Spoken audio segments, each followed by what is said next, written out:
Menghiasi kulit dengan menceritakan memori ataupun reminder telah menjadi bentuk ekspresi diri yang sudah banyak dilakukan orang-orang. Nah, hari ini kita bakal ngobrol-ngobrol nih dengan seorang seniman tato yang unik dengan karyanya yang dikenal sebagai tato bordir. Siapakah dia? Ini dia Lekat, kenal sosok lebih dekat bersama Mimi, seorang tato artis.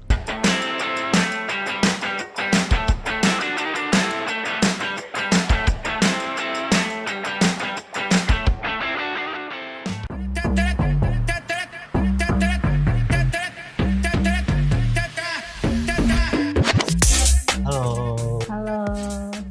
Wah, ini dia nih. Ini tato artis yang lagi viral di TikTok, yaitu tato artis bordir ya Yes, kan? bordir. Kita lihat di studio nih. Waduh, ini ada Meru Tato Studio namanya berarti ya? Betul. Kalau itu tuh nama Meru Tato Studio itu diambil dari apa tuh? Gunung Semeru? Dari Gunung Semeru, betul. Tapi aku cuma ngambil merunya aja biar nggak terlalu semeru banget. Suka mendaki gunung? Tidak. Ya dari kita lihat dulu nih, ini banyak tinta-tinta juga kan nih. Ada hijau, ada merah. Nah, kalau bordir sendiri, ini kan ngomongin bordir ya? Ya, Ini paling sering pakai warna-warna apa aja nih biasanya inti-intinya ya? inti semuanya sih. Oh semuanya? Iya. Lebih dominan warna apa tuh? Merah? Merah. Biru? Merah hijau? sama biru lumayan populer lah di Indonesia. Oh gitu ya. Terus juga ada kamera-kamera. Ini koleksi-koleksi semua nih emang? Iya, pajangan. Jangan. Ini juga nih cartridge. Iya, betul. Ini jarumnya kebetulan di atas. Hmm. Jarum pertama aku awal-awal nato, aku bikin jadi artis lah ya sebutannya. Oh gitu. Jadi dikumpulin tuh dari awal NATO Betul. sampai sekarang. Sampai sekarang, betul, masih ada. Oh masih ada. Berarti banyak lagi dong. Betul. Ntar mau dipanjang-panjangin juga sih. Enggak? Enggak sih, kayaknya capek ya. Maaf. Iya terus segini ada boneka. Suka boneka juga nih? Iya, kebetulan lagi suka boneka-boneka kucing lucu dan kelinci itu. Apa karena bordir juga suka dengan boneka juga? Enggak? Enggak juga sih, beda. Oh jadi ya. Oke. Berarti gue lebih penasaran juga sih sama kenapa sih awal tertariknya lu terhadap dunia tato ini tuh kenapa gitu? Kalau itu bahasannya lumayan panjang, jadi kayaknya kita lebih baik duduk aja. Jadi sambil ngobrol biar lebih enak. Oh, Iya. Yuk, langsung aja.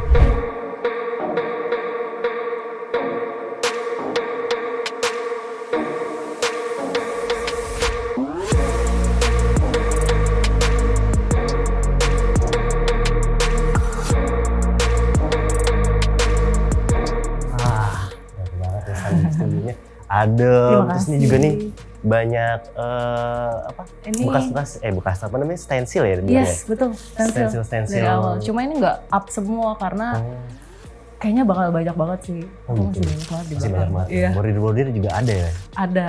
Betul. Keren banget. Nah, tadi kan juga sempat gue bahas tuh ya Iya. tentang awal mula tertarik dengan tato itu kenapa tuh?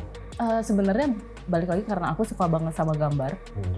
Jadi awalnya suka banget dari, sama gambar itu dari kelas 1 SD mulai gambar, terus udah gitu akhirnya suka tato karena pada saat itu kan tato kayak nggak banyak gitu loh, nggak banyak dan aku suka tuh yang sesuatu yang unik menurutku Oh gitu. gitu. Terus udah gitu setelah udah berapa lama kuliah segala macam akhirnya aku nyobain tato. Terus kebetulan aku juga ketemu sama temen aku yang sekarang jadi hairstylist lumayan terkenal lah di TikTok kalau misalnya tahu ya, kalau misalnya tahu. Dia waktu itu aku lagi jadi modelnya dia kebetulan, jadi model gunting rambut. Terus dari gitu dia nanya ke aku cuma simple question, dia nanya kenapa lu nggak coba tato aja gitu. Dan setelah itu jadi berlanjut, aku searching lagi tentang tato. Terus udah gitu mulai mendalami tentang tato ya karena itu sih sebenarnya. Jadi emang karena dari awal suka banget sama gambarnya itu sendiri. Gitu. Tapi kalau Mimi sendiri kan tadi kan tertariknya awal mula dari tato dari temennya juga kan. Betul, Nah tapi sebelum terjun ke tatonya nih, betul. itu ditato dulu atau nato dulu baru terjun apa gimana? Ditato dulu, Hmm. nyoba-nyoba dulu jadinya. Oh nyoba-nyoba dulu. Iya, maksudnya nyoba ditato Ditato dulu, dulu. iya. Baru mendalami tatonya. Oh, Jadi baru jadi awal ditato tuh nggak tahu tato tuh sebenarnya stigmanya seperti apa, kayak gimana pengerjaannya nggak ngerti sama sekali. Oke. Nah, kalau ciri khas tato Mimi yang membedakan dari tato-tato yang lain itu apa sih sebenarnya? Mungkin lebih ke high detail ya, maksudnya aku suka banget tato-tato yang detailnya banyak. Jadi misalnya pagoda gitu, aku bener-bener bikinin tuh sampai atap-atapnya. Oh iya? Iya. Sampai jendela-jendelanya Iya, gitu? sampai jendelanya betul. Oh, terus dari ciri khasnya itu kan yang viral itu adalah tato bordirnya tuh ya kan. Nah itu kenapa sih tuh bisa kepikiran akhirnya jadi tato bordir ya kan? Gue aja tuh baru tahu gitu loh. Iya, baru lihat di Mimi doang gitu. Iya, jadi sebenarnya tato bordir itu kan lebih ke realis. Bordir itu cuma style atau gambar aja sebenarnya. Jadi alirannya itu mungkin kita sebutnya aliran ya. Alirannya itu lebih ke realis. Nah, waktu itu pas aku lihat patch ini atau bordir ini, aku ngeliat kayak, oh kayaknya keren nih kalau misalnya aku bisa bikin bener real kelihatan orang di bordir di tangan. Dari situ, abis itu baru dieksplor dari sana. Tapi itu kan ini ya, NATO itu kan sebenarnya deg-degan juga ya kan, harus masukkan jarumnya ke kulit orang. Nah itu pertama kali rasanya itu kayak gimana tuh dulu? Karena gini, jadi pas mentor aku ngelihat aku turun tato, maksudnya belajar tato, dia tuh awalnya udah ngira, assume lah, mengira kalau aku kayaknya nggak bakal tega nih buat tato gitu kan, karena proses tato kan agak menyeramkan istilahnya. Nah dia itu tanpa babi bu, tanpa kayak basa-basi udah langsung hari ini kamu tato. Gitu. Iya, terus udah gitu pas ingat banget rasanya, kan mentorku kayak bisikin, maksudnya kayak kasih arahan kan, kasih arahan dari samping, terus udah gitu dia cuma kasih kode-kode lah yang kita berdua cuma kita berdua yang tahu. Rasanya tuh kayak nggak real menurutku ya. Oh iya. Kayak rada kayak mimpi gitu. Karena ya kayak pertama nggak yakin, kayak mimpi, kayak aneh lah, nggak tahu rasanya, nggak bisa di describe menurutku, kayak susah banget. Deg-degan ada, takut ada, iya semuanya sih. Berarti nervous juga ya? Iya pasti lah, kan badan orang takut. Tapi kalau nato di diri sendiri pernah nggak tuh? Pernah. Oh iya? 2 kali. Itu gimana? Kebetulan yang ini sama yang di dalam sini. Itu aku nato sendiri. Itu rasanya sakit banget ya sih kayak? Iya lumayan. Terus nariknya itu kan katanya susah. Kan pasti ditarik kan? Betul. Itu nariknya gimana tuh? Nah kalau ini kan kebetulan bisa dikepel ya. Jadi bisa stretch si kulitnya. Jadi bisa sendiri. Cuma yang ini memang agak susah sih. Aku pakai tape gitu. Oh gitu? Oh sampai di tape gitu? Oke.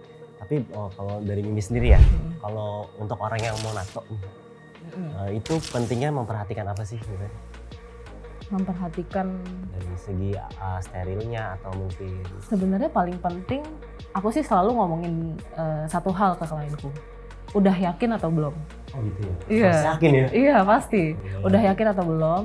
Terus kira-kira nanti kalau ditato apa nih efeknya buat yang ditato? Pekerjaan kah? Mungkin keluarga kah nggak setuju? Itu harus dipertimbangkan sebelum ditato istilahnya. Dan lagi kedepannya mau kayak gimana? Misalnya nih kakaknya udah pernah tato something, terus mau ditato lagi sama aku. Kira-kira nyambung nggak ya gambarnya? Filosofinya apa ya kira-kira kayak gitu sih. Konsepnya mungkin ya, konsepnya harus diperhatiin banget tuh ya. Pasti. Karena kalau bosen ya nggak bisa maksudnya bisa sih ditimpa, tapi kan bakal butuh biaya lebih, waktunya juga harus di-spend lebih banyak kayak gitu sih. Nah kalau tantangannya sendiri nih, kan nato banyak banget tantangannya ya kan, dari kesulitannya atau gimana. Menurut Mimi sendiri tantangan terbesarnya apa sih untuk nato itu? Lebih ke fisik kali ya, karena habis nato tuh capek.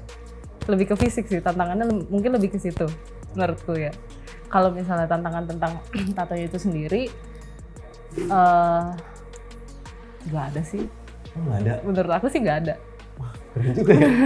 Menurut aku sih nggak ada ya, per sekarang aku tato sih menurut aku nggak ada. Kayak ya paling itu capeknya aja sih sebenarnya. Oke, nah kalau misalkan nih ya membuat stigma sendiri nih untuk orang-orang, itu tuh menurut Mimi tuh seperti apa sih stigma tato itu sendiri? Ini sebenarnya pertanyaan klise ya. Stigma tato ya mungkin kita nggak bisa pungkiri, istilahnya kan stigma tato ini melekat dari zaman dulu lah istilahnya ya, dari zaman ya mungkin 90-an sampai 2000 itu kan stigmanya sangat jelek di tato itu sendiri. Tapi sekarang karena perubahan zaman, era, dan orang-orang udah mulai terbuka, jadi sekarang tuh udah orang-orang lebih ngelihatnya ini seni. Nggak lagi yang jelek pada saat itu, pada 90 2000-an kayak gitu sih. Ini udah mulai berkembang menjadi fashion lah ya mungkin. Betul, udah lebih fashion, betul. Lebih open minded mungkin orang-orang kali ya. Betul. Nah, kalau menurut dari Mimi sendiri nih, harapannya dari tato ini apa nih ke depannya? Harapan untuk tatonya sendiri, untuk di Indo. Ya mungkin nanti mau ke luar negeri atau gimana boleh diceritain nanti ke depannya rencana maksudnya harapan. Iya, dari Industri tato. boleh industri tato dan dari Mimi sendiri juga gitu. Untuk Mimi sendiri gitu. Oh, harapannya mungkin sebagai tato artis, menurutku sih lebih berkembang lagi dari segi personal dan juga segi karya. Terus mau juga explore ke tato-tato yang lain, styling yang lain juga. Dan mungkin bisa ikut expo, pertandingan di luar negeri juga mungkin iya. Kalau untuk harapan di Indonesia sendiri, mungkin masyarakat Indonesia mungkin harapannya ya, masyarakat Indonesia udah nggak lihat tato itu sebagai crime atau kriminal atau sesuatu yang jelek. Pesan-pesannya sendiri? Pesan-pesan Untuk orang yang mau tato mungkin sekali lagi. Atau untuk tato artis lainnya di luar sana mungkin. Kalau untuk tato artis yang lainnya, yang penting sering-sering nato aja. Jadi teknik tatonya makin bagus. Terus udah gitu dikembangin aja bagian artnya, stylingnya, diperkuat aja. Terus yang penting jangan patah semangat aja sih. Untuk yang penting tuh ya. Untuk teman-teman tato artisku. Oke itu menarik banget tadi kita bincang-bincangnya. Udah review sedikit tadi studio-studionya. Kalau gitu terima kasih Mimi. Dan juga kalau gitu sampai sini aja episode kali ini. Dan sampai jumpa di episode selanjutnya di Lekat. Dadah!